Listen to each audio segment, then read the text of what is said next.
Central bank federal reserve ప్రామాణిక వడ్డీ రేట్ల తగ్గింపుపై గత కొన్ని నెలలుగా ప్రపంచ మార్కెట్లో కొనసాగుతున్న చర్చకు ఎట్టకేలకు తెరబడింది.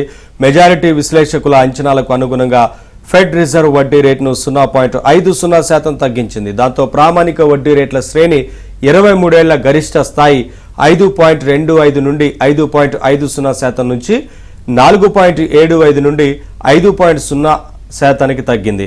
ఫెడ్ రేట్లు తగ్గడం 4 ఏళ్లలో అంటే 2020 తర్వాత ఇదే తొలిసారి.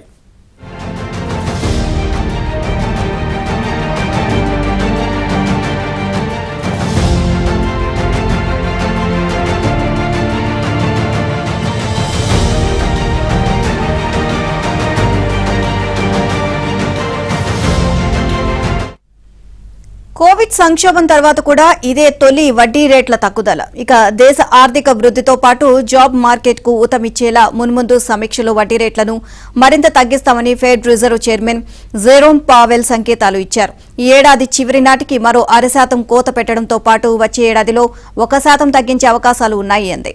ఇక 2026లో మరో 0.50% తగ్గించే అవకాశాలు ఉన్నాయి.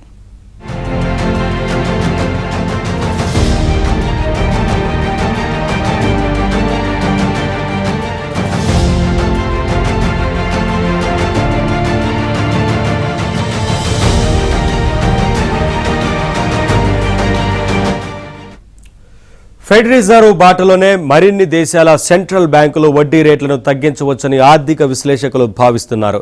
ఇవాళ బ్యాంక్ ఆఫ్ ఇంగ్లాండ్ కూడా వడ్డీ రేట్లపై నిర్ణయాన్ని ప్రకటించనుంది. ఫెడ్ రేటు తగ్గింపు వార్త వెలువడిన వెంటనే అమెరికన్ మార్కెట్లు భారీగా పుంజుకున్నాయి. డౌ జోన్స్ ఒక దశలో 375 పాయింట్ల వరకు ఎగబాకింది. ఇవాళ ప్రపంచ మార్కెట్లు కూడా పాజిటివ్గా స్పందించనున్నాయని విశ్లేషకులు అభిప్రాయపడుతున్నారు. మరోవైపు బంగారం ధర కూడా భారీగా పెరిగింది.